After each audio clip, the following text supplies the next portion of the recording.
Three renowned doctors stood helplessly around the dying CEO's bed, their expertise rendered useless against his mysterious illness. With just 3 days left to live, Tianyan made a decision that baffled everyone. He handed his black card to a street cleaner he had just met, a woman everyone looked down upon. What no one realized was that this humble cleaner held the key to his survival. The question that lingered in the air: why would one of the world's most powerful men put his life in the hands of someone society deemed worthless? As Tang Zhenyu approached his bed with quiet confidence, a secret that would shake foundations was about to be revealed. The boardroom fell silent in an instant. One moment, He Lianyun was commanding the quarterly projections meeting with his characteristic intensity. The next, his imposing figure crumpled like discarded paper. His immaculate suit crinkled as he collapsed against the polished mahogany table,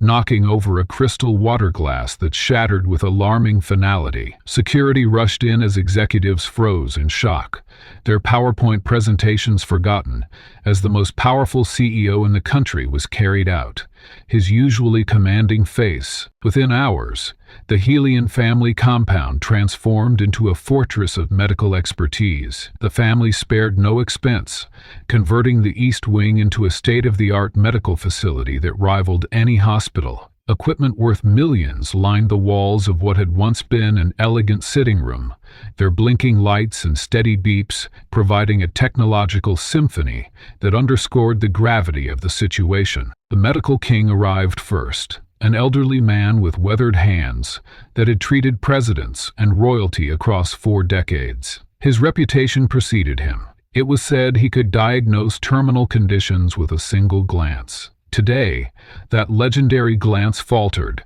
as he examined Helian's rapidly deteriorating condition. For the first time in years, uncertainty crept across his features. The medical fairy came next, her intuitive approach to medicine having saved countless patients written off by conventional doctors. Her slender fingers moved over Helian's pulse points with practiced precision as she closed her eyes, attempting to sense what technology couldn't reveal. When she opened them again, the room grew colder at the confusion written plainly on her face. Completing this unprecedented medical trinity was the medical god, a pioneer whose research had revolutionized modern treatment protocols. He brought experimental equipment that even the wealthiest hospitals didn't yet possess. Yet after hours of tests and consultations, the 3 luminaries gathered in the corner of the room, their whispered conferences carrying the weight of a funeral dirge. 3 days,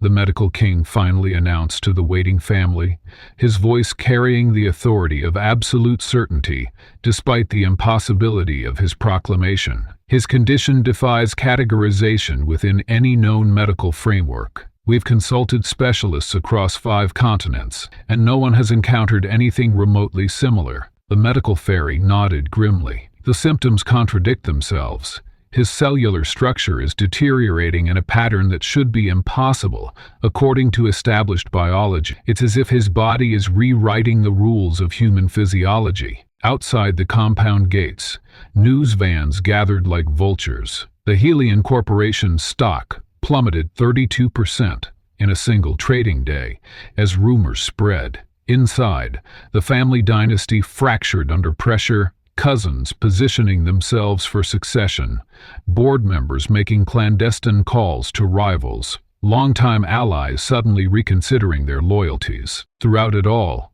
Lianyun remained strangely lucid during his brief periods of consciousness. The illness seemed to strip away his business persona, revealing glimpses of the man behind the empire. His commanding presence remained intact, even as his body betrayed him. When doctors suggested palliative measures, his response cut through the room with unexpected clarity. I didn't build a global corporation by accepting defeat at the first sign of impossibility. At night, fever dreams transported him through memories his conscious mind rarely visited. The pressure of running an empire rarely allowed for reflection, but now his mind wandered freely through moments his ambition had previously deemed insignificant. Among these fragments, one image returned repeatedly: a street cleaner outside Halion Tower, whose eyes had briefly met his as he stepped from his limousine 3 weeks earlier. Most people became instantly deferential in Helion's presence, their expressions shifting to calculated masks of admiration or obsequiousness. This woman had been different. Her gaze held neither awe nor resentment, just a quiet dignity that registered as anomalous in his world of perpetual power dynamics. She had nodded slightly before returning to her work, but something in that momentary connection had registered in Helion's subconscious. On the morning of the third day, during a brief period of clarity, Helion's request stunned his inner circle. "Bring me the street cleaner from the north entrance of Halion Tower," he demanded, his voice weaker but retaining its authoritative edge. His sister Mei Lin exchanged alarmed glances with the chief of security. "You need rest, brother. The medications are affecting your thinking." "I'm dying, not senile," Helene replied, a flash of his former self emerging through the veil of illness. "The woman in the municipal uniform who cleans the street outside our headquarters. Bring her here immediately." The family's resistance intensified as his request was repeated, their concern shifting from confusion to alarm. His personal assistant ventured, "Sir, with all due respect, perhaps your energies would be better spent with family or addressing succession plans." "My energy will be spent exactly as I choose," Helion interrupted, the monitors beside his bed registering his increasing agitation. "I recognize the look you're all sharing. You think this is delirium taking hold." He laughed softly, the sound hollow against the medical equipment's persistent hum. "Perhaps it is, but I've built my success on instincts that others dismissed as irrational. This woman possesses something no one in this room does." When pressed to explain, Hyen closed his eyes, his explanation more cryptic than clarifying. "In her eyes, I saw something authentic in a world where everything presented to me is calculated. If these are truly my final days, I choose to spend them following my intuition rather than your expectations." As Helion's condition deteriorated further, the family reluctantly acquiesced, dispatching security to locate the street cleaner. The request spread through the staff, generating whispers about the CEO's mental state. The psychological impact of facing mortality had apparently manifested in unusual ways, they reasoned. Medical literature documented how terminal diagnoses could alter personality and decision-making, especially among individuals accustomed to the prospect of death. Often exacerbated existing traits. Helion's legendary impulsiveness now reaching new heights in his final hours. When Tang Jianyu arrived at the compound, the staff's expressions ranged from bewilderment to thinly veiled contempt. Her municipal uniform stood in stark contrast to the opulence surrounding her. Security subjected her to scans and searches before escorting her through marble hallways lined with priceless art, her worn work boots squeaking slightly against floors that had never before known anything but designer shoes. The medical professionals stepped aside as she entered Helion's room, their professional courtesy barely masking their skepticism. The family remained, watching with barely contained hostility as this stranger approached the bedside of their patriarch. Helion's eyes opened as she neared, recognition so flickering across his features despite their limited previous interaction. What happened next would be recounted in whispers throughout the business world for years to come. Without explanation or preamble, Helion Yunyan's net worth exceeded the GDP of small nations, reached for the drawer beside his bed. From it, he withdrew a matte black credit card unlike any other, its surface absorbing light rather than reflecting it. Those who recognized it inhaled sharply. The exclusive black card was available only to a handful of individuals worldwide, offering virtually unlimited spending ability and access to services beyond the imagination of ordinary citizens. "Take it," Talion said, his voice surprisingly steady as he extended the card toward the street cleaner. The room's collective shock was palpable. This card represented more than wealth. It was the ultimate symbol of status and power, a key that unlocked doors most people didn't know existed. For Helian to give it to a street cleaner violated every unspoken rule of their stratified society. Tang Jianu accepted the card without the expected awe or gratitude, her composure further confounding the onlookers. Something unspoken passed between them, a current of understanding that excluded everyone else in the room. In that silent exchange, barriers of class and circumstance momentarily dissolved, revealing two individuals seeing each other with unusual clarity. While the shareholders stared at the mysterious exchange between their dying CEO and a street cleaner, they couldn't grasp what truly lay beneath Tang Jianu's unassuming exterior. Her acceptance of the black card without awe hadn't been a fluke, but the action of someone intimately familiar with power. For months, she had been hiding in plain sight, her worn uniform and push broom serving as the perfect disguise for a woman with the patience to orchestrate events that would soon reshape the corporate landscape. Every dawn, as the first light broke over the skyscrapers, Jianu arrived at her post outside Helian Tower. She moved with practiced efficiency, sweeping debris from walkways, while wealthy executives rushed past without a glance. Yet something in her bearing betrayed her cover. The straight line of her spine, the deliberate precision of her movements, the way her eyes assessed rather than avoided. These subtle indicators of refinement remained invisible to those conditioned to see only her occupation rather than the person performing it. The executives in tailored suits who brushed past her daily never paused to consider why a street cleaner maintained such composed eye contact, or why her vocabulary, on the rare occasions she spoke, contained none of the expected grammatical errors or slang. They simply adjusted their paths to avoid proximity, creating a bubble of isolation around her that served her purposes perfectly. This invisibility granted her an unparalleled vantage point. She became a fixture so commonplace that conversations continued in her presence as if she were merely another inanimate object in the urban landscape. Within this cocoon of assumed insignificance, Tang Jianu absorbed everything. She noted which security guards rotated positions at precisely 8:43 each morning. She observed which board members arrived early for clandestine conversations in the courtyard. She tracked Helian's declining health through the changing posture of his bodyguards and the increasing frequency of medical professionals entering the building at irregular hours. Each detail catalogued, analyzed, and filed away behind eyes that revealed nothing. 6 months earlier, Tang Jianu had stood in her family's grand hall, wearing a gown worth more than what she now supposedly earned in a year. The crystal chandeliers had illuminated every face turned toward her, as her father's voice cut through the murmurs. The Tang Empire requires a worthy successor.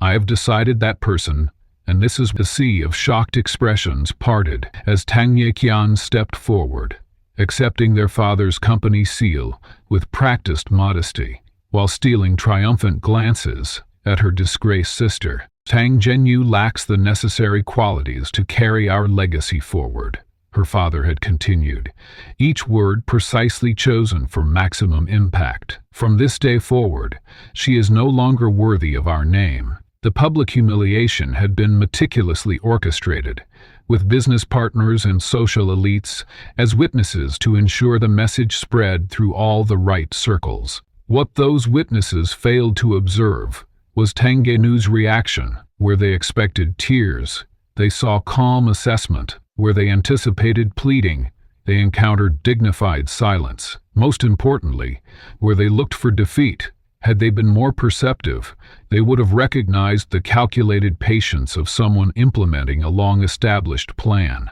Now, months into her self-imposed exile, Tang Jianu continued her performance with unwavering commitment. Each morning, her ex-fiancé Guijin Qin made a point of walking past her work area, often with her sister Tang Yiman on his arm. He took particular pleasure in deliberately stepping on freshly swept sections, creating new work while studying her face for signs of distress. "I see you've found your proper place in society," he remarked on one occasion, loud enough for passing executives to hear. "The ground suits you. Tang Yiman laughed delicately behind her designer handbag, while Tang Jianyunu continued sweeping, her expression revealing nothing beyond mild concentration on her task. What neither of them witnessed were the moments after her shift ended, in her modest apartment, deliberately chosen, in a neighborhood no one from her former circle would ever visit. Tang Jianyu made careful phone calls, using phrases that seemed innocuous to casual listeners, but carried precise instructions to unseen operatives. "The flower bed needs tending by Thursday," she might say. Or, "The blue portfolio requires adjustment before the quarter ends." Each communication was brief, encoded, and followed by immediate action in financial markets or corporate boardrooms halfway across the world. These calls were made on a secure device that materialized from a hidden compartment in her worn-looking but meticulously modified phone case. Her apartment itself told two stories. To the casual observer, it appeared to be the modest dwelling of someone surviving on minimal wages. Spanse furnishings, utilitarian kitchen, nothing that suggested luxury or sophistication. But beneath specific floorboards, behind certain wall panels, and within hollowed furniture, lay evidence of her true capabilities. Advanced medical journals, with complex annotations in her handwriting, financial analysis of Helion Corporation, more detailed than anything their own analysts had produced, and blueprints for technologies still years from public knowledge. When news of Helion's collapse during the quarterly meeting rippled through the corporate grapevine, Tang Jianyu's routine shifted in ways so subtle that no one except perhaps the most observant security analyst would have noticed. She adjusted her sweeping pattern to intersect more frequently with the paths of Helion's personal security team. She positioned herself near air vents, where fragments of medical consultations drifted down to street level. She timed her breaks to coincide with shift changes, allowing her to overhear security protocols being discussed. The security team began to notice her, not as a person of interest, but simply as a constant presence. The familiarity she cultivated was deliberate, establishing her as a non-threatening figure, whose eventual presence in the building would register as less alarming than that of a complete stranger. It was a technique straight from the Covert Operations Handbook, though none would have suspected a street cleaner of such sophisticated tradecraft. When Helion's condition deteriorated to the point where desperate measures were being considered, Tang Jianyu was perfectly positioned. The summons, delivered by confused security personnel clearly uncomfortable with their assignment, found her exactly where she intended to be. As they approached with their unprecedented request, something flickered across her face that they failed to register: satisfaction. "The CEO has asked for you specifically," the lead security officer stated, his tone suggesting he found the request as baffling as everyone else would. "We've been instructed to bring you to him immediately." Tang Jianyu set aside her broom with deliberate care, removing her work gloves with movements that suddenly seemed too precise for someone accustomed to manual labor. "Of course," she replied, her voice carrying an authority that momentarily confused the security team. "I've been expecting this." As they led her toward the imposing tower she had swept around but never entered, a smile, brief and knowing, crossed her face. It was the expression of someone seeing a meticulously arranged sequence of events unfold exactly as planned. Whatever game was being played, whatever strategy was in motion, Tang Jianyu had just advanced to her desired position on the board. That knowing smile vanished the moment Tang Jianyu crossed the threshold into Helion Tower, replaced by the carefully neutral expression of someone accustomed to being underestimated. The pristine marble floors that had always represented a boundary between her world and theirs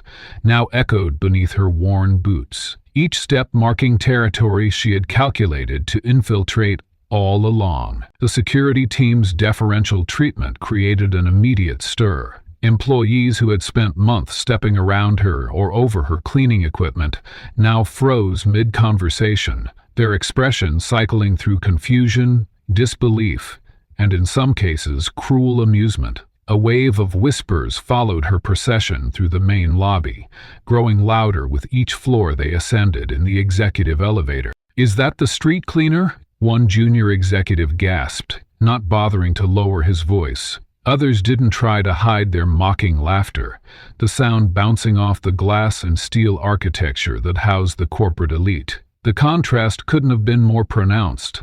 Tang Jianyu in her faded uniform, surrounded by tailored suits and designer dresses, a speck of dust in their polished world. The security detail moved with military precision, forming a protective barrier around her that only heightened the spectacle. Tang Jianyu kept her gaze forward, her stride measured and unhurried. She had swept these floors for months, watching, waiting, learning the rhythm of this place and its people. Now they were watching her, and the shift in dynamics was palpable. As the elevator doors opened to the executive floor, the bustling activity ceased instantly. Board members clustered in small groups turned as one, their expressions hardening at the sight of her. Tang Jianyu's worn shoes left faint impressions on the immaculate marble, evidence of her intrusion into their rarefied space. The board members exchanged glances loaded with disgust and bewilderment, silently questioning who had allowed this breach of their sanctuary. Before she could advance further toward Helian's chamber, 3 impeccably dressed individuals stepped directly into her path. The family resemblance to Helian was unmistakable. The same proud bearing, the same aristocratic features, though theirs were twisted with indignation rather than the composure Helian was known for. "This is completely inappropriate," declared a woman wearing jewelry that could have funded Tang Jianyu's street cleaner's salary for decades. "We are in the middle of a family crisis. Who authorized this person to be here?" Her gaze traveled over Tang Jianyu's uniform with theatrical revulsion, as if the mere proximity to someone of lower status might somehow contaminate her designer outfit. The security team hesitated, caught between their orders and the family's obvious displeasure. "Ma'am, we have direct instructions from Mr. Helian himself," the lead officer explained, his discomfort evident, but his resolve firm. "Impossible," another family member interjected. "He's barely conscious.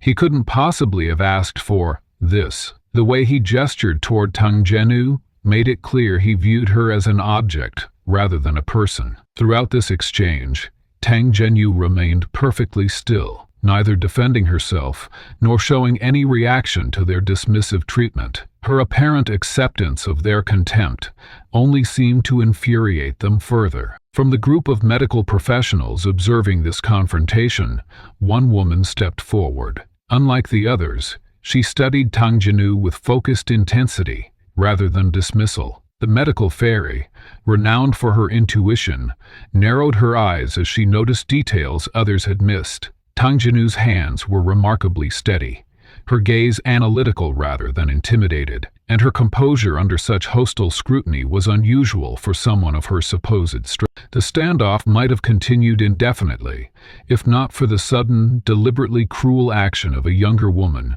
who pushed to the front of the family group. "Perhaps she doesn't understand what's happening here," she announced loudly, lifting a glass of water from a nearby table. "After all, how can someone who sweeps streets possibly comprehend medical matters? Maybe she needs a demonstration of basic hygiene." Without warning, she splashed the water directly into Tang Jianyu's face. Droplets clung to Tang Jianyu's eyelashes and soaked into the collar of her uniform as a collective gasp rose from the onlookers. "There," the woman continued, her voice dripping with false sweetness. "Now, you're a bit cleaner yourself. Do you really think you can help a dying man when you probably haven't washed properly in weeks?" The humiliation was deliberate, calculated to provoke a reaction that would justify removing Tang Jianyu from the premises. But instead of the expected outburst or retreat, Tang Jianyu simply reached for a handkerchief in her pocket, surprisingly clean and perfectly folded, and dried her face with methodical precision. Her eyes never wavered from the door to Helian's room, her singular focus unbroken by the provocation. This unexpected composure clearly unnerved not only the family, but also the medical professionals observing from a respectful distance. The medical god, who had treated royalty and heads of state without a hint of deference, found himself strangely disconcerted by the street cleaner's unwavering focus. "Let her through," came a weak voice from the partially open door to Helian's room. Now, the authority in those simple words, despite their strained delivery, was unmistakable. The family members reluctantly stepped aside, their expressions promising that this bizarre interruption would not be forgotten or forgiven. As Tang Jinnu finally crossed the threshold into Helian's private chamber, something subtle but profound changed in her demeanor. Her shoulders squared almost imperceptibly, her movements became precise and clinical, and her gaze sharpened as it swept over the medical equipment surrounding the bed. Gone was the subservient posture of a street cleaner. The renowned doctor had started to step forward, medical chart in hand, ready to explain the complexities of Helian's condition to this inappropriate visitor. The rehearsed condescension died on his lips as he watched Tang Jinnu move toward the bed, with the confidence and precision of someone who knew exactly what she was doing. Helian lay against white pillows, his powerful frame diminished by illness, his skin ashen. Medical monitors beeped steadily around him, their digital readouts confirming what the doctors had already declared. His condition was deteriorating rapidly and without explanation. When his eyes fluttered open at Tang Jinnu's approach, something unexpected happened. Despite his weakened state, despite the confusion that had marked his recent consciousness, Helian's gaze focused with sudden clarity. "I knew you would come," he whispered, his voice barely audible yet filled with certainty. Then, with effort that visibly cost him, he added 2 words. The effect was immediate. The medical god froze mid-stride. The family members who had followed Tang Jinnu into the room exchanged alarmed glances. The security team straightened to attention, their training kicking in as they processed the significance of that title, a name whispered in certain elite circles with a mixture of awe and trepidation. With trembling hands, Helian reached for something on his bedside table, a black card, distinctive in its simplicity and recognizable to anyone who moved in circles of extreme wealth and power. He extended it toward Tang Jinnu, the effort causing beads of sweat to form on his forehead. Tang Jinnu accepted the card with a formal grace that seemed completely at odds with her supposed station in life. Her fingers closed around it with the assurance of someone accustomed to handling objects of immense value, not with the hesitation expected from someone for whom such an item would represent unimaginable wealth. "Thank you," she said simply, her voice different now, refined, educated, authoritative. "I'll take care of everything." The refined voice that emerged from the supposed street cleaner sent a visible shudder through the medical king's composed exterior. After 40 years treating royalty and world leaders, he had never encountered failure until Helian's case presented symptoms that seemed to violate the very laws of medicine itself. The medical king's hands trembled slightly as he adjusted his gold-rimmed glasses, studying the incomprehensible readings displayed on the monitors surrounding Helian's bed. Numbers and patterns flashed across screens, each contradicting decades of established medical knowledge. The equipment's worth more than most hospitals' entire diagnostic departments displayed readings that should have been impossible in a living human. One monitor showed cellular deterioration, while another indicated unexpected neural activity that contradicted the first. The conflicting data transformed the cutting-edge medical wing into a monument of scientific inadequacy. "I've witnessed many medical mysteries," the medical king admitted, his voice barely above a whisper, "but this defies everything we understand about human physiology." The admission cussed him visibly, each word stripping away layers of professional pride built over a lifetime of medical triumphs. Beside him, the medical fairy, a woman whose intuitive diagnostic abilities had earned her a reputation for miracle cures, stood unnaturally still. Her usual confidence had evaporated, replaced by a haunted expression as she studied Helian's latest test results. She placed delicate fingers on the edge of his bed, steadying herself before speaking. "I've consulted with specialists across 5 continents," she revealed, her voice carrying the weight of collective global failure. "Not a single similar case exists in medical literature." She paused, glancing toward Tang Jinnu with a mixture of suspicion and hope. It's as if the illness was designed specifically for his unique biology, a medical impossibility. The medical god, the youngest yet most innovative of the three,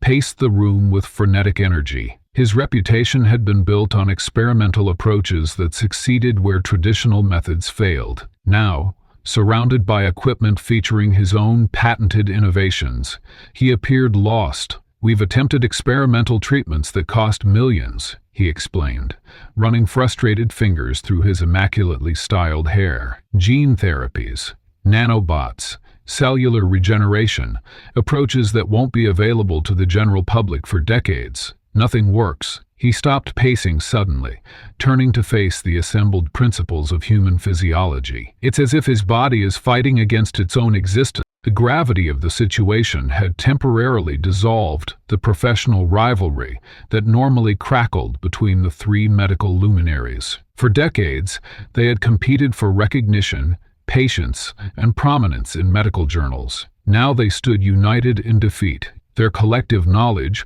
rendered useless against Helian's mysterious condition. Outside the medical wing, Helian's extended family had gathered in shifting alliances.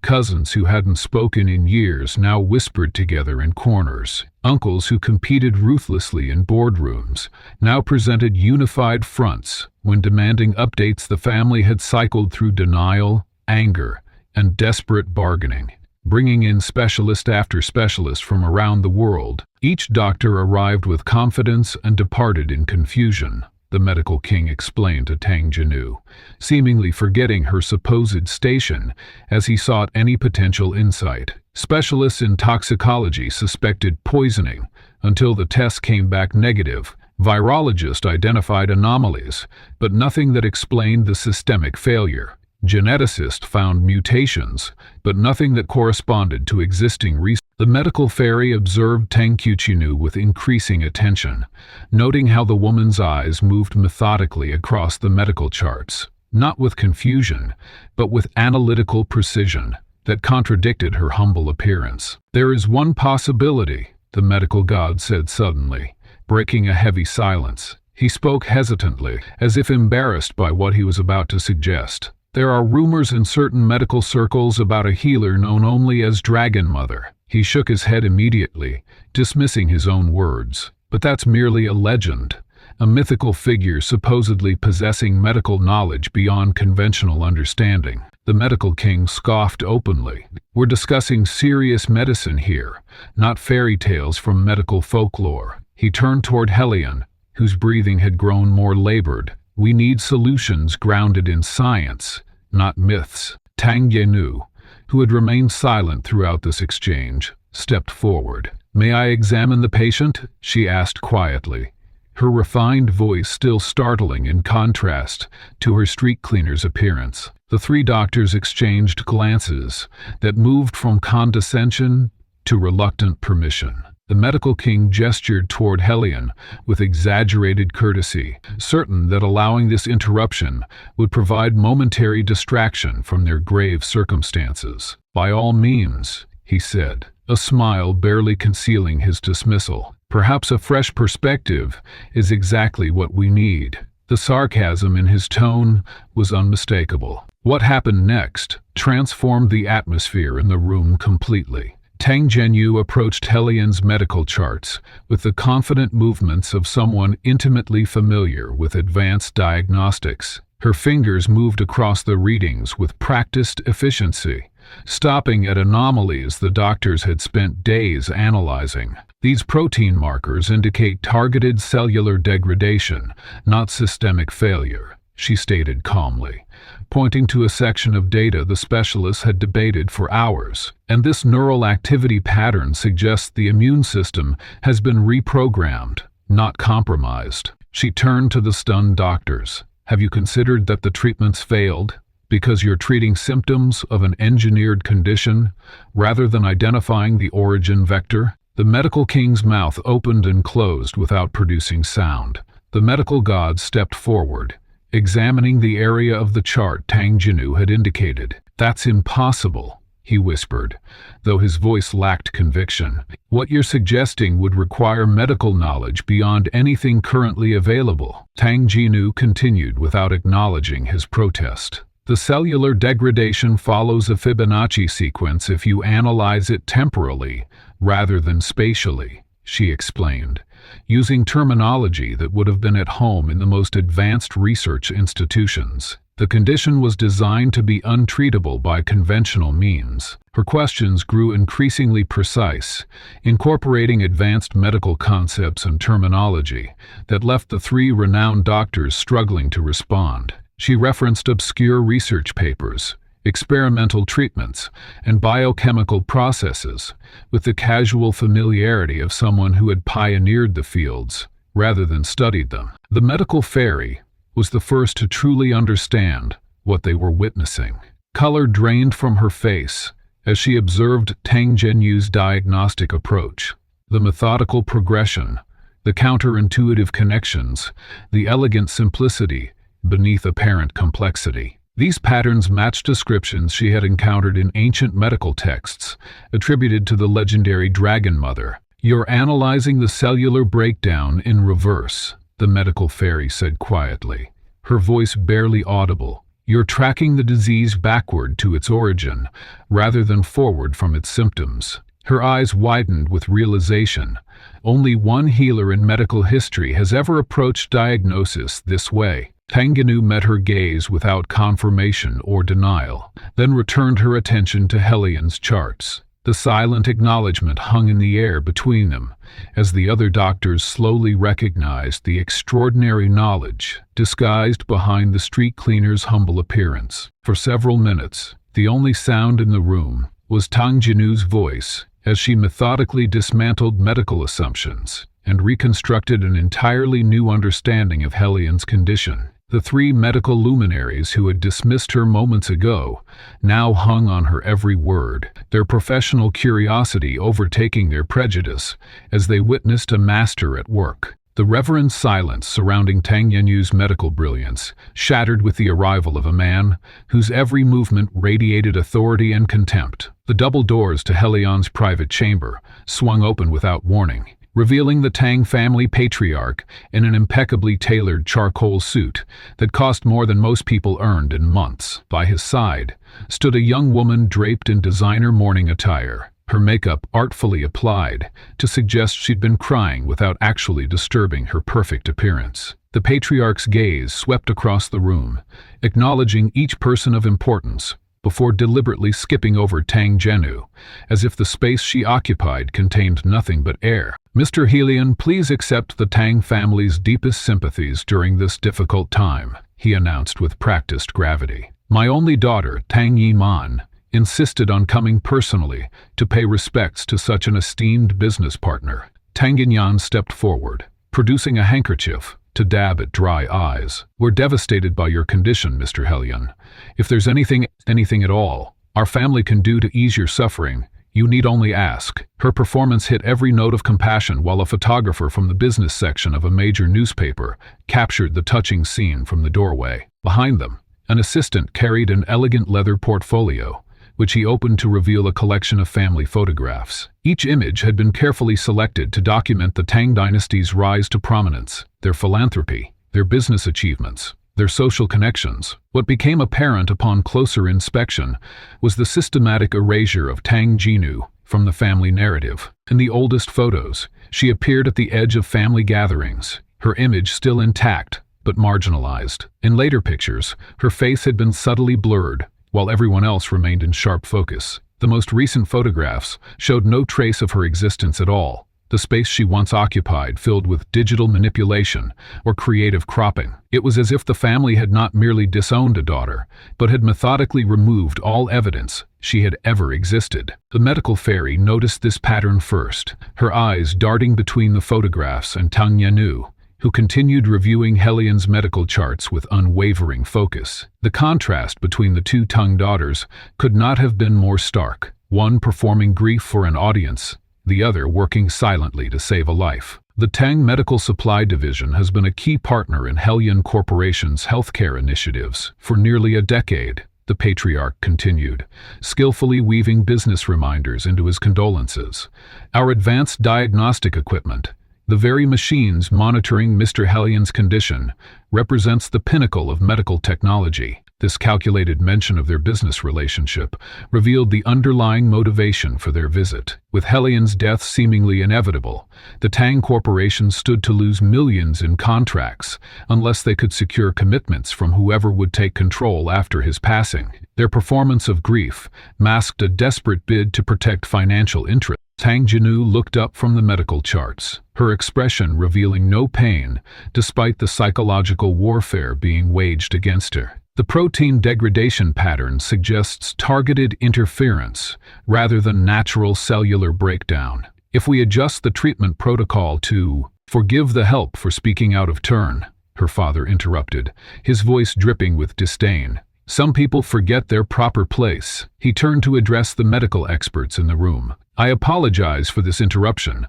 Our cleaning staff should know better than to interfere in matters beyond their comprehension. The deliberate humiliation hung in the air, like a physical presence. Several people shifted uncomfortably, but no one contradicted the powerful businessman. Tang Jinyu's hands paused briefly over the medical charts, the only indication that the barb had found its mark, before continuing her work with methodical precision. A flash of memory crossed Tang Jinyu's mind, security guards escorting her from the Tang corporate headquarters, her access cards deactivated before she even reached the lobby. Another memory surfaced, of returning to find her apartment in the family compound, emptied, her belongings placed in cardboard boxes on the street. Each recollection revealed another piece of the systematic dismantling of her identity. Her name removed from company records, family accounts frozen, even her medical insurance canceled within hours of her father's public rejection. Yet through each indignity, Tang Jinyu had maintained a quiet dignity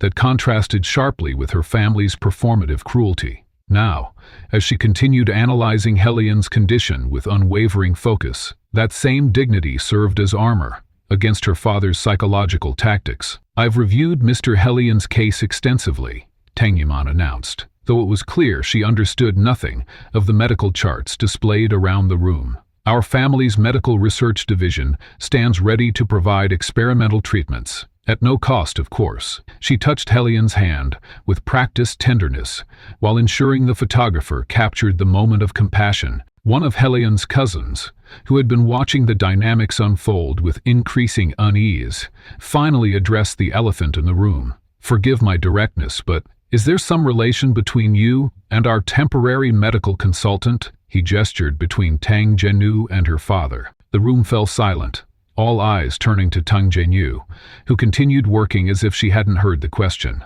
After a moment of heavy silence, she looked up from her charts. Families are defined by actions, not blood, she stated simply, the philosophical depth of her response rippling through the room. Now, if you'll excuse me, I need to prepare a treatment protocol that might actually save Mr. Hellions' life, rather than posing for photographs beside his deathbed. The Tang patriarch's face darkened with fury at this subtle rebellion. But before he could respond, one of Hellions' elderly aunts, a woman who rarely spoke, but whose opinion carried significant. I find it interesting, the UD observed, that while some come here with photographers and business portfolios, others actually work to solve the problem. Her gaze shifted meaningfully between Tang Yiyan's performative grief and Tang Jinyu's focused medical analysis. This simple observation caused a subtle shift in the room's energy. Those who had initially dismissed Tang Jinyu based on her appearance and her father's treatment began watching her with new interest. The medical king, who had been silently observing from the corner, moved closer to examine her notations on Hellion charts, his professional curiosity overtaking his previous skepticism. Tang Yiman,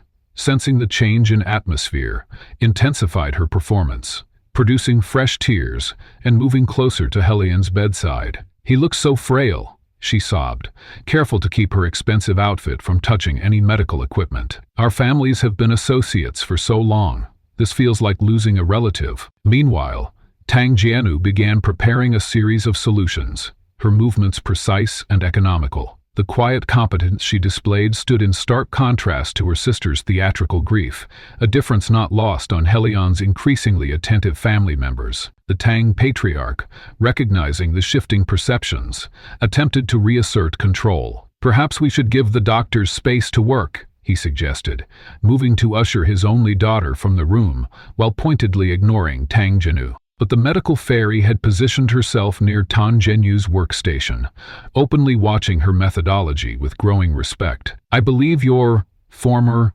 daughter may be onto something significant," she said, deliberate emphasis making it clear she recognized the family connection, despite his denials. "I'd like to see her continue." The medical fairy's words hung in the air like a challenge when the mansion's grand doors swung open once more, this time revealing a man whose arrival made Tang Jinyu's hands falter for the first time since she'd begun her work. Gu Jingqin entered with the confidence of someone who belonged in these hallowed halls, surrounded by an entourage of eager executives hanging on his every word. His arm wrapped possessively around Tang Yiman's waist as if staking a claim, their matching designer outfits creating a united front of wealth and status. Despite commanding everyone else's attention, Gu Jingqin's eyes performed an elaborate dance around the room, carefully avoiding the corner where Tang Jinyu meticulously arranged medical supplies. 6 months earlier, under crystalline chandeliers and surrounded by 1,000 white roses, Gu Jingqin had knelt before Tang Jinyu with tears in his eyes. "My love," he had proclaimed to the assembled guests at their engagement celebration, "I will stand by you through any circumstance life brings our way." The memory flashed unbidden through Tang Yinu's mind as she measured precise amounts of herbal compounds. How quickly forever had dissolved. The lavish banquet hall where he'd sworn eternal devotion now seemed to belong to another lifetime entirely. Back then, champagne had flowed as freely as his promises, and business associates had toasted to their perfect union. Those same associates now huddled around him, laughing at his jokes about his fortunate escape. "Gentlemen, you can't imagine my relief," Gu Jingqin announced, his voice calibrated to carry across the room while appearing to address only his immediate circle. "I was weeks away from making the gravest error of my life." His business associates leaned in, hungry for gossip from the man whose corporate acumen they desperately sought to emulate. "Sometimes the universe intervenes to save us from our own misguided choices." His voice dropped to a theatrical whisper that nonetheless reached every corner of the room. "I nearly married a woman whose true nature proved entirely worthless." Tang Yinyan giggled on cue, her hand rising to brush a strand of hair from her face, a seemingly innocent gesture calculated to display the engagement ring on her finger. The diamond caught the light, its familiar setting unmistakable despite the minor alterations made to its band. Tang Yinyan recognized the distinctive cut and arrangement of stones she had once worn with pride. The ring that had once symbolized Gu Jingqin's devotion now adorned her sister's hand, transformed into a constant, glittering reminder of her replacement. Each time Tang Yiman moved her hand, the light reflected from the diamond created tiny prisms across the room, some falling directly onto Tang Jinyu's workspace like deliberate taunts. A weak voice from Helion's bed broke through the tension. "Tang."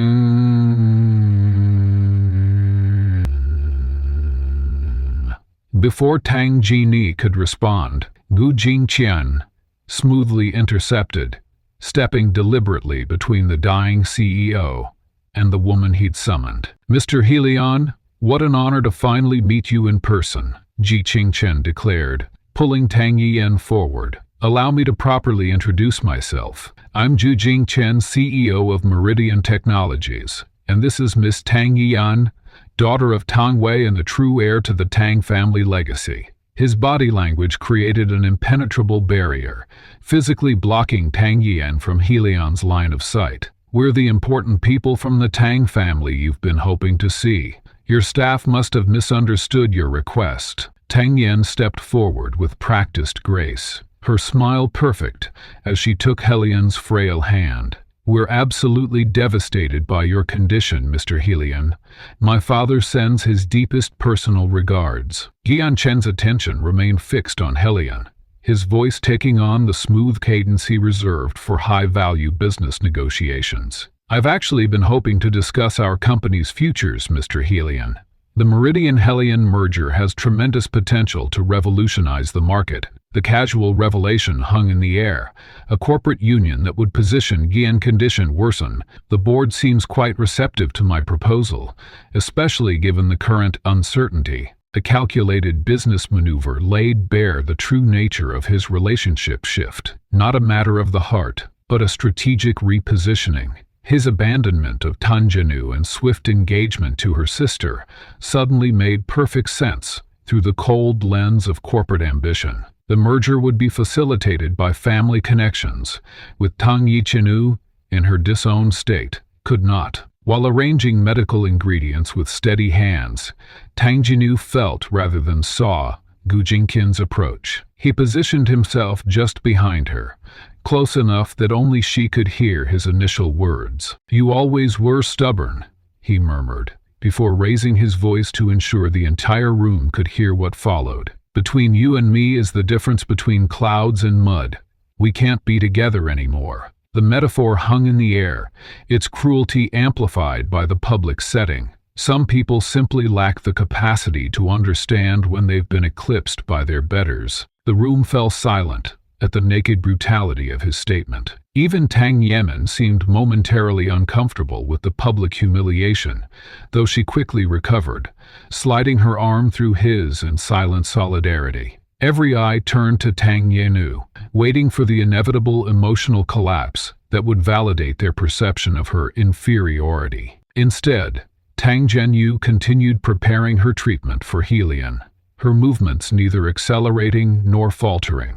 Only the most observant might have noticed a single tear forming at the corner of her eye, quickly wiped away as she measured precise amounts of herbal compounds. The composure she maintained revealed more strength than any defensive outburst could have communicated. Her focus remained entirely on the task that had brought her here, saving a dying man whom everyone else had given up for lost. "This charade has gone far enough," Gu Jingqin announced, his patience visibly thinning at Tang Zhenyu's refusal to break down. "A street cleaner has no place in medical discussions of this magnitude." He stepped forward, reaching for Tang Zhenyu's arm. "Your presence here insults everyone of status and understanding.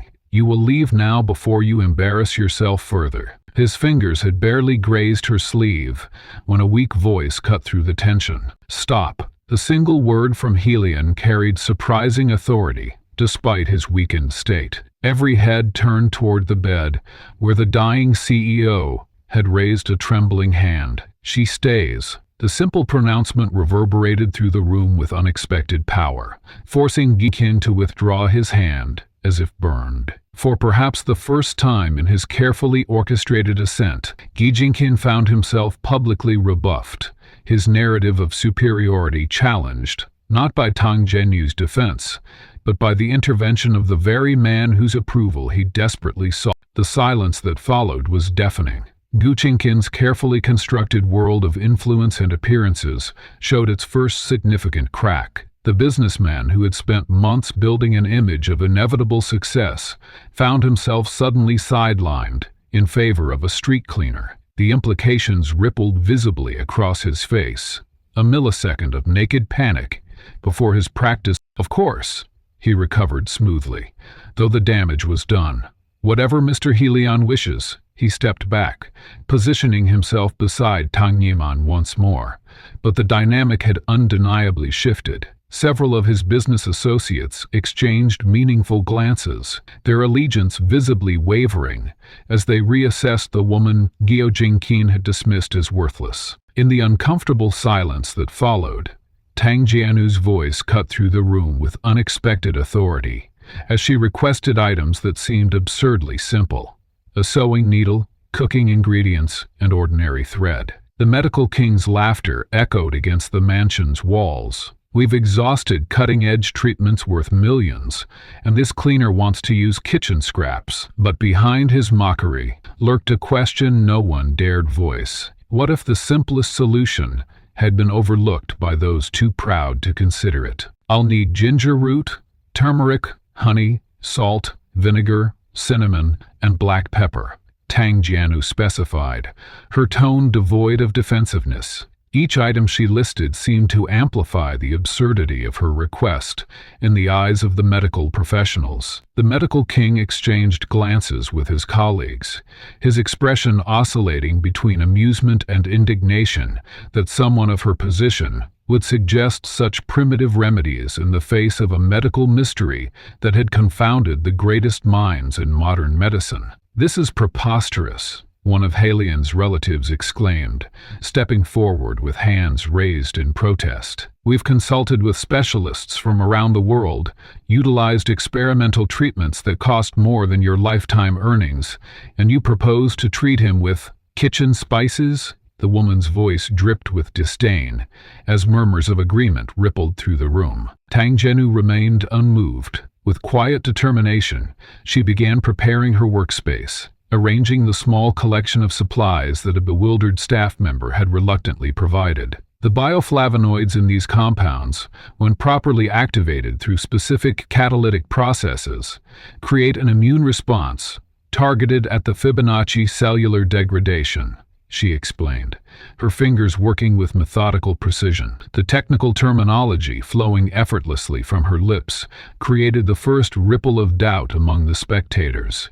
How could a street cleaner speak with such scientific fluency? The medical king's smirk began to fade as Tang Jianu continued. The polyphenol compounds, when introduced along precise meridian pathways, counteract the neurochemical reprogramming at the source, rather than addressing the symptoms. Her hands moved with calculated efficiency, measuring exact proportions with nothing more than visual assessment, yet achieving a precision that laboratory technicians would envy. The laughter that had filled the room moments earlier gradually dissipated, replaced by a growing, uncomfortable silence. "Stop this immediately," the Tang patriarch demanded, moving to intervene physically. "This is not some medieval healing ceremony. My daughter Tang Yimin has arranged for experimental treatments from our research division that—" "Let her continue," Haiyan's weak voice commanded from the bed. Though barely audible, there was an unmistakable authority that silenced even the most vehement objections. His eyes,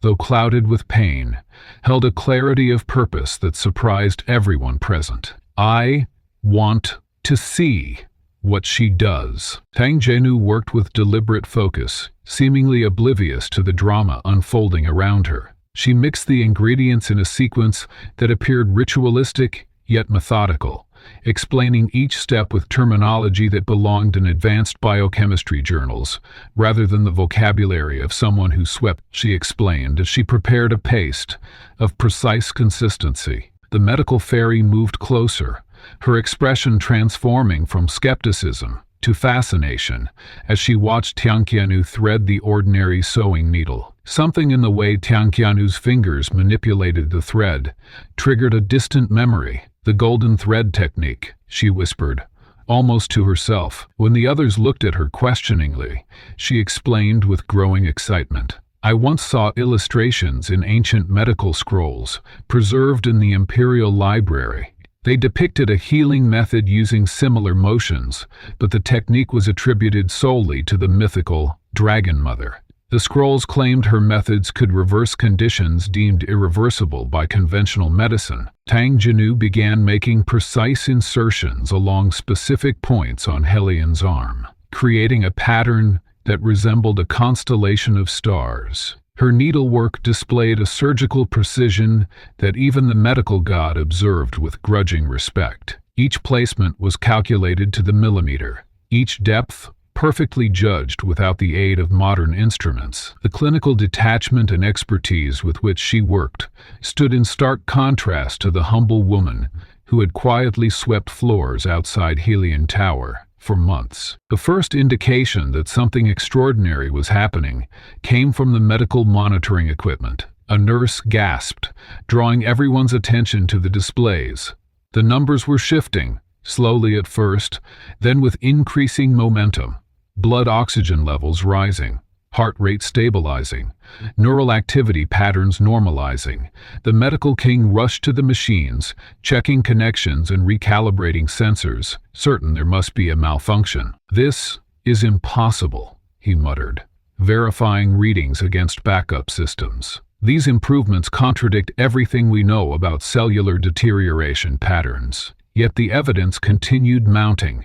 As Tang Zhenyu worked, her face a mask of concentration. The atmosphere in the room transformed from mockery to astonishment as Helian's gray pallor began to recede. Color returned to his face first as a faint flush, then spreading until the deathly appearance that had haunted him for days visibly retreated. His breathing deepened, becoming less labored with each passing minute. Eyes that had been dull and unfocused began to clear, registering awareness of his surroundings with increasing sharpness. Tang Zhenyu completed her work with the same methodical precision with which she had begun, wiping away excess paste and removing the thread with practiced movements that spoke of expertise far beyond anything her supposed background could explain. Throughout the entire procedure, she had not faltered once, had not hesitated or doubted her approach. Her hands moved with the confidence of someone who had performed this treatment countless times before. When she finally stepped back from Helian's bedside, the transformation was undeniable. The dying man who had hours earlier been given days to live now sat partially upright, his eyes clear and focused, his breathing regular and untroubled. The monitoring equipment confirmed what everyone could see. Helian was recovering at a rate that defied medical explanation. Silence hung in the room as the implications of what they had witnessed settled over the assembled crowd. The medical king's expression had transformed from condescension to disbelief. The Tang patriarch stood frozen, his planned intervention forgotten, as he stared at Tang Zhenyu with newfound uncertainty. Zhou Jingqian had retreated to the periphery of the room. His earlier bravado evaporated in the face of this unexpected development. It was the medical god who broke the silence. With ceremonial formality that reflected his extensive training, he approached Tang Zhenyu and bowed deeply, a gesture of profound respect he had previously reserved only for the most distinguished figures in his field. "Who are you really?" he asked, his voice humble in a way none present had ever heard before. No ordinary person could possess such knowledge or skill. Tang Zhenyu surveyed the room, taking in the shocked expression, the newfound respect, and the lingering confusion. For a moment, a different woman seemed to shine through her humble exterior, someone accustomed to command, to respect, to power. Then, with simple eloquence that resonated throughout the silent room, she replied, "Someone who understands that true worth isn't determined by appearances." The authority that had briefly flashed across Tang Zhenyu's features lingered in the air like an afterimage, impossible to unsee once witnessed. The whispers multiplied throughout the mansion as servants and family members alike processed the impossible transformation they had just observed. A street cleaner commanding the respect of medical legends through sheer competence. Something fundamental had shifted in the household's perception, like tectonic plates rearranging the landscape of power before their eyes. In a darkened security office adjacent to the main wing, Helian's head of security scrutinized weeks of surveillance footage with newfound suspicion. The monitors displayed Tang Zhenyu's movements from multiple angles, revealing a pattern too precise to be coincidental. Frame by frame, the footage showed her strategic positioning each day, always with clear sight lines to Helian's private entrance. Always within range when his symptoms first manifested publicly, always present during crucial moments of his deterioration. Her sweeping routes, previously dismissed as random, now appeared meticulously calculated. The security chief's finger traced her path across the screen, following a sequence that mirrored Helian's increasingly erratic schedule with uncanny accuracy. "How did none of us notice this?" he muttered, rewinding to review her first appearance. She wasn't just cleaning, she was watching, waiting. Meanwhile, in a quiet corner of the East Wing, The medical fairy approached Tang Jianu with measured steps. Her usually serene features betrayed an unusual tension as she closed the door behind them, ensuring their privacy. She carried an ancient leather portfolio, its edges worn with time. "I need to understand something," the medical fairy began, her voice barely above a whisper. "The technique you used, the herbal placement, the herbal compounds, the specific threading pattern, I've only seen these described once before." She opened the portfolio to reveal yellowed parchment covered with faded illustrations. These ancient scrolls from the Imperial Library depict methods attributed exclusively to a figure known as the Dragon Mother. Tang Jianu studied the scrolls with an inscrutable expression, her fingers hovering just above the fragile parchment with practiced care, the instinctive caution of someone accustomed to handling precious artifacts. "What's more remarkable," continued the medical fairy, watching Tang Jianu's reactions closely, "is that these techniques shouldn't exist in modern practice. The Dragon Mother is considered a myth by most medical authorities, a legendary healer whose methods died with her centuries ago." Her voice dropped even lower. "Yet, your hands moved with the practiced certainty of someone who has performed these procedures countless times." The accusation hung in the air between them, neither spoken directly nor denied. Tang Jianu lifted her gaze from the scrolls, but instead of addressing the implied question, she posed one of her own. "Have you considered who stood to gain the most from Helian's death?" Her voice carried a new timbre, analytical, incisive. What entities were poised to acquire controlling interests in Helian Corporation? Which competitors had positioned themselves to absorb key divisions during the inevitable fire sale? The medical fairy blinked, momentarily thrown by this pivot toward corporate politics from someone purportedly unfamiliar with business at this level. "I'm a doctor, not a financial analyst." "Then perhaps that explains why no one questioned the timing of his illness," Tang Jianu replied. "It coincided precisely with the quarterly vulnerability window, when share restrictions on executive stock options expire.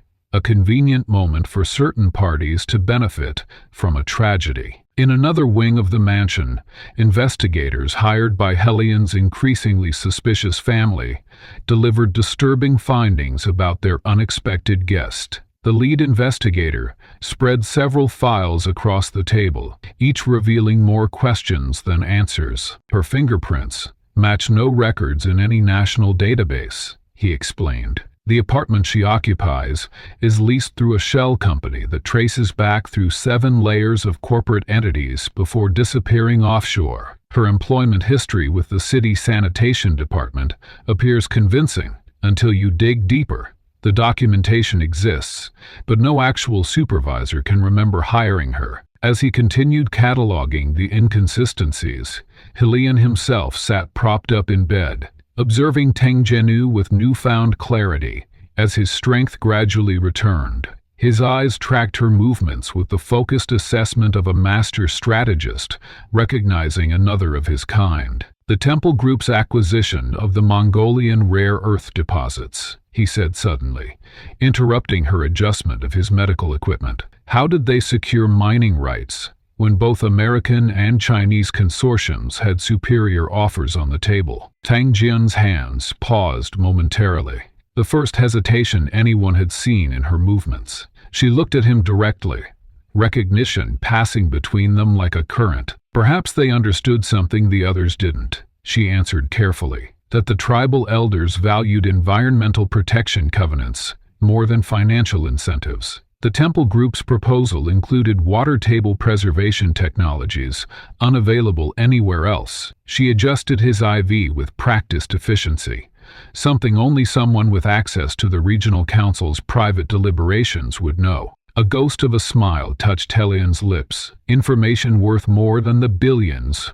offered by their competitors. Across the room, Tang Yanyan and Gu Jingqin huddled together, their whispered conference growing increasingly agitated as they watched the exchange. Tang Jianu cast a measured glance in their direction, before mentioning casually to Helian, "The purchase orders for Helion Corporation shares, the ones structured to execute automatically when the price drops below 30% of current value.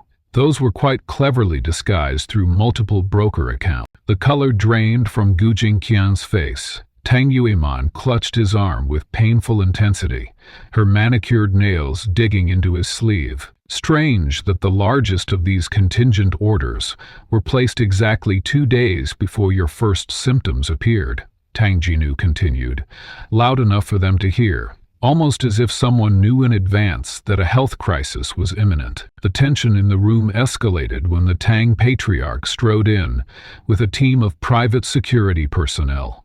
His face flushed with anger as he pointed at Tang Yanu. "This charade has gone far enough," he announced. "This woman is clearly suffering from delusions. She may have stumbled upon some folk remedy that temporarily improved Helian's condition, but her claims and behavior suggest serious mental instability." He gestured to his security team.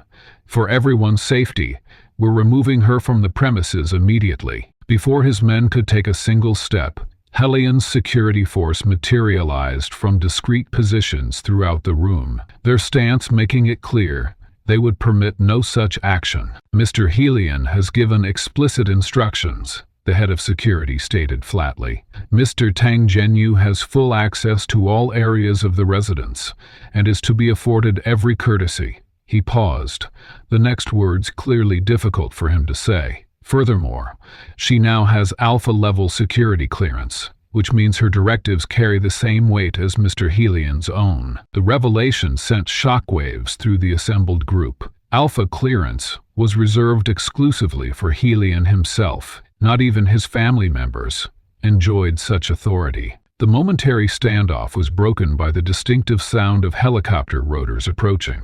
Those near the windows turned to see a sleek black aircraft descending onto the lawn, bearing a distinctive emblem that caused even Helian to straighten in his bed. The stylized golden temple emblem of the Temple Group, an organization so powerful and secretive that its true reach remained unknown even to those who moved in the highest circles of global finance. The Tang patriarch's anger transformed into confusion as the helicopter settled on the manicured grass. "What is the meaning of this? Who authorized a Temple Group aircraft to land on private property?" No one answered as they watched the pilot emerge and approach the mansion with military precision. Moments later, he was escorted into the room, where he surveyed the assembled group before his gaze settled on Tang Yanu. To everyone's astonishment, he bowed deeply, the kind of bow reserved for heads of state or revered masters. "Dragon Mother," he addressed her with profound respect, "your transportation is ready whenever you wish to return to headquarters. The board of directors sends their regards and wishes to confirm that all preparations have been completed according to your specifications." The name Dragon Mother hung in the air like a death sentence to those who had humiliated Tang Zhenyu, but for Helian, it triggered recognition of global business legends, stories of an untouchable financial mastermind who controlled resources that could topple governments. The pilot's words confirmed what the mounting evidence had only hinted at. The street cleaner they had stepped over for months was the most powerful person in the room. As if shedding an unnecessary disguise, Tang Zhenyu reached for the zipper of her cleaner's uniform and pulled it down with deliberate slowness. The room watched in collective shock as the shabby exterior fell away, revealing a tailored black suit underneath that emanated authority and precision. Her transformation wasn't merely physical.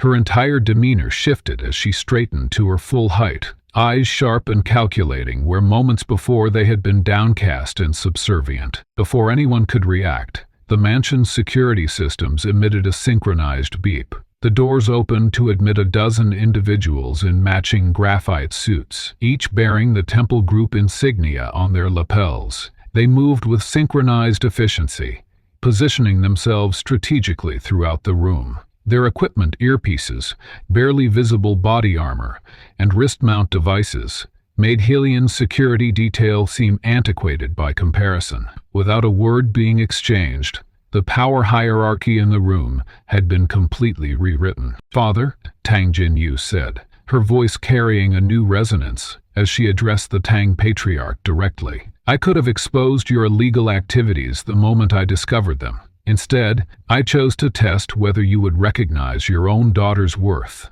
beyond her utility to your business ambitions." Her words cut through the silence with surgical precision. "Your response was quite educational." The elder Tang's face contorted with a mixture of rage and dawning fear as the implications settled over him. "Whatever nonsense you're spouting," Tang Yenu raised a single finger, silencing him with the casual authority of someone accustomed to being obeyed. "The evidence speaks for itself." She made a subtle gesture, and every digital screen in the room, from wall-mount displays to personal devices, suddenly activated in perfect synchronization. The displays filled with financial records, encrypted communications, and surveillance footage. A comprehensive dossier of corporate malfeasance laid bare for all to witness. The documents showed a carefully orchestrated campaign to manipulate Helion Corporation's stock value through insider trading, planned corporate sabotage, and strategic misinformation. Each transaction, each communication, had been meticulously traced back to either the Tang family holdings or Guo Jingchen's corporate accounts. "As you can see," Tang Zhenyu continued, "the coincidental timing of Helion's illness with your financial maneuvers was particularly damning. The planned acquisition would have transferred controlling interest to your consortium at a fraction of its value." Tang Yiman, who had been watching with growing horror, attempted to maintain her composed facade. "These are fabrications," she insisted, though her voice wavered. "You're just trying to what, sister? Reclaim my position?" Tang Zhenyu interrupted.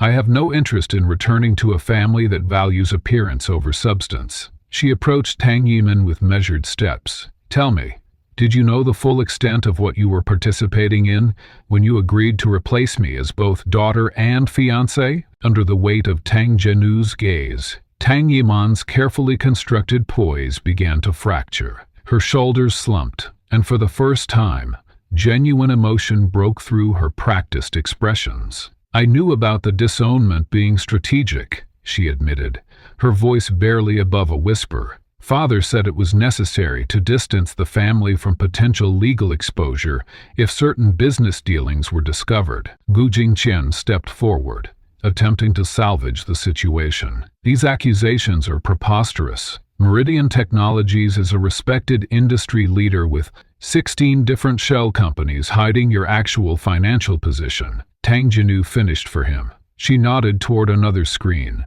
which displayed a complex web of corporate entities, ultimately leading to a single damning conclusion. "Your company has been insolvent for the past 8 months.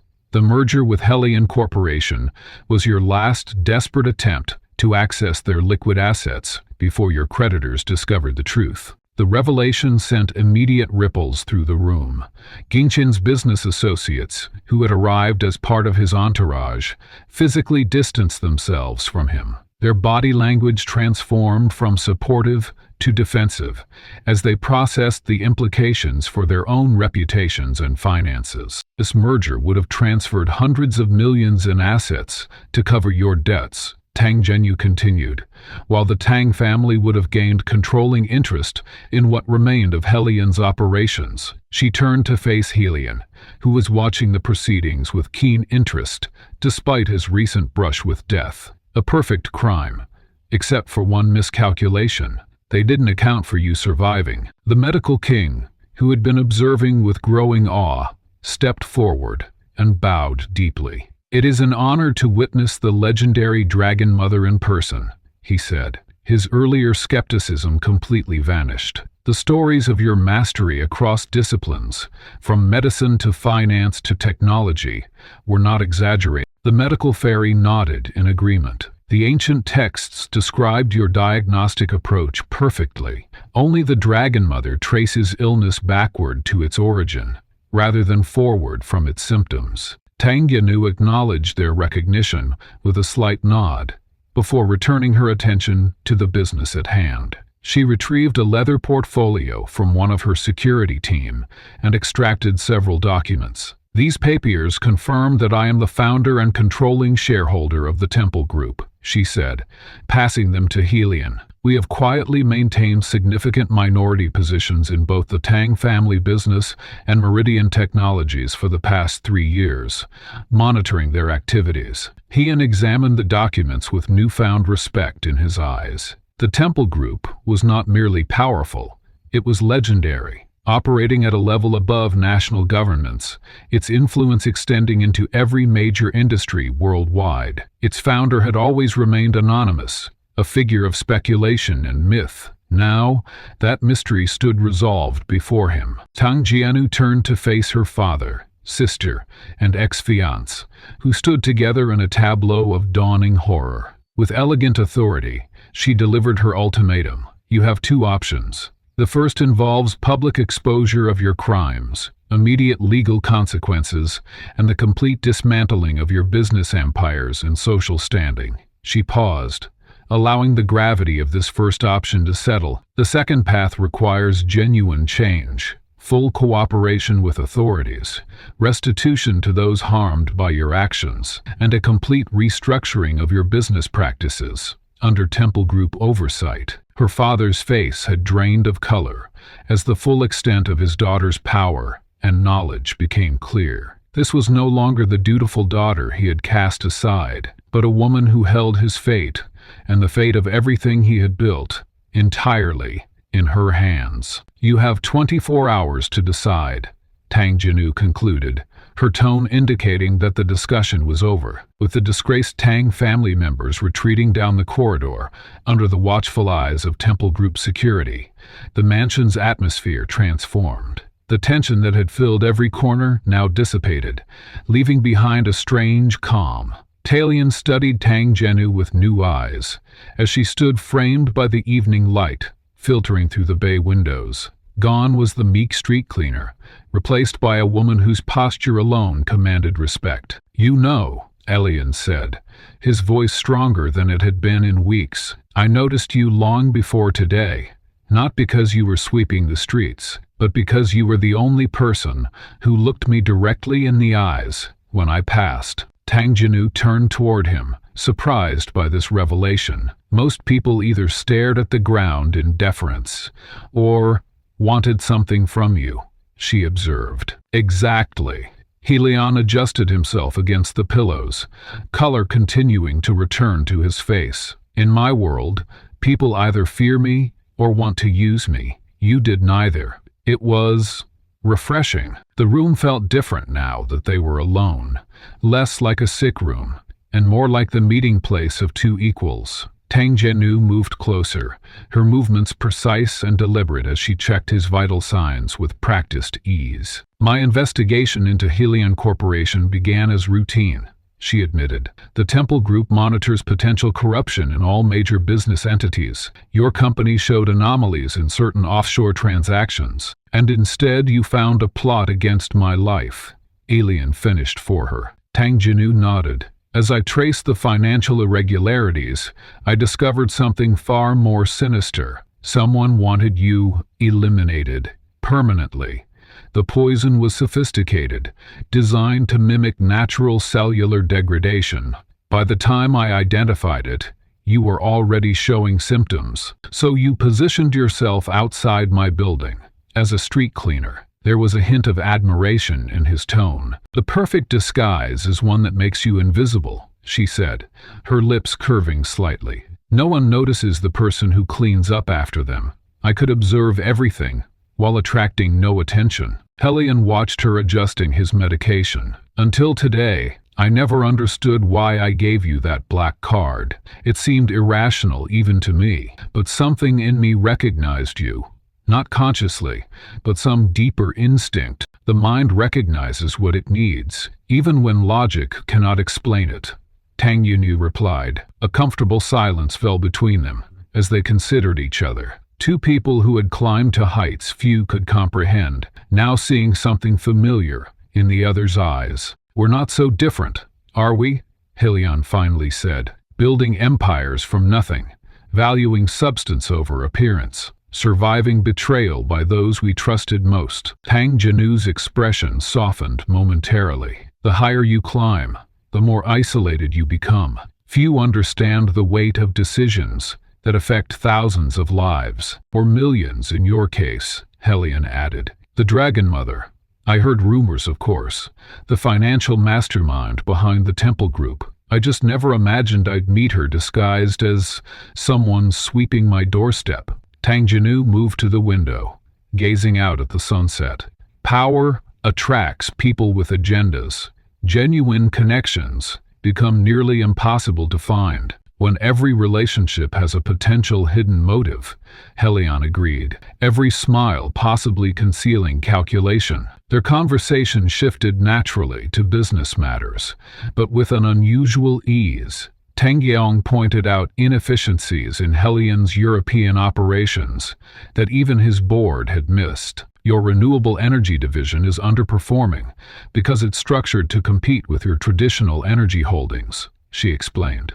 They should be complementary, not adversarial. Helion listened intently. You understand my vision better than people who've worked with me for decades. Your quarterly reports show your intentions clearly, but your organizational structure contradicts them, Tang Jinnu replied. You want sustainability without sacrificing growth. It's achievable with the right approach. As they continued discussing business strategy, something electric filled the space between them. An intellectual compatibility that neither had experienced before. Ideas flowed freely, each understanding the other's thoughts almost before they were fully expressed. Do you know how rare this is? Helion asked suddenly. To speak with someone who truly comprehends not just the business, but the responsibility behind it? Tang Jinnu nodded. Most see only profit margins and stock prices. Few consider the communities affected by every decision, the lives changed by each policy. Exactly. Helion's eyes lit up with growing excitement. I've spent years explaining my vision to people who smile and nod, while missing the point entirely. They moved naturally from business to personal philosophy, finding common ground in unexpected places. Both had dedicated resources to environmental restoration projects. Both believed wealth created obligation rather than privilege. Both understood the loneliness that came with positions few others could comprehend. As evening deepened into night, Helion watched Tang Jinnu checking his medical readouts one final time. I have a proposal, he said, his voice carrying a new energy. Not just for our mutual benefit, but something that could transform entire industries. Tang Jinnu turned to him with curiosity. I'm listening. An alliance between the Temple Group and Helion Corporation. Not a merger. Two equal entities working in concert. Your global influence, combined with my technological innovations. He outlined a vision so ambitious it would have seemed fantastical coming from anyone else. But between them, it felt inevitable, almost predestined. As he spoke, his eyes communicated something beyond business, something neither of them had explicitly acknowledged. Together, we could create solutions to problems most corporations don't even recognize exist, he concluded. Tang Jinnu studied him for a long moment. Then something remarkable happened. Her carefully maintained composure transformed. A genuine smile spread across her face, reaching her eyes and changing her entire demeanor. For the first time since entering his room, she allowed herself to show true emotion. Perhaps giving you that cure was self-serving after all, she admitted, with surprising candor. I've been looking for an equal partner for a very long time. The words hung in the air between them, layered with meaning that extended far beyond business. They had both reached the pinnacle of success in their respective worlds, yet found themselves standing alone at the top until now. To new beginnings, then, Helion said, extending his hand. Tang Jinnu took it, their touch lingering longer than necessary. To equal partnerships, she replied, the double meaning clear in her eyes. Outside the window, the first stars appeared in the darkening sky. Inside, two people who had spent their lives keeping others at arm's length found themselves drawn together by forces neither had anticipated. Mutual respect, shared vision, and a rare discovery of someone who truly understood the weight they carried. As the world watched Ting Chenyu's transformation from overlooked street cleaner to revealed power broker, those who had cast her aside faced an uncomfortable truth. Their judgment, based on appearances rather than substance, had blinded them to the formidable woman before them. The Gu family and Guo Jingqing, who once wielded dismissal as a weapon, now stood powerless as the tables turned dramatically against them. This narrative serves as a potent reminder that underestimating others can have profound consequences. Those who dismiss others based on perceived lack of status may find themselves facing a dramatic reversal of fortune when the tables turn.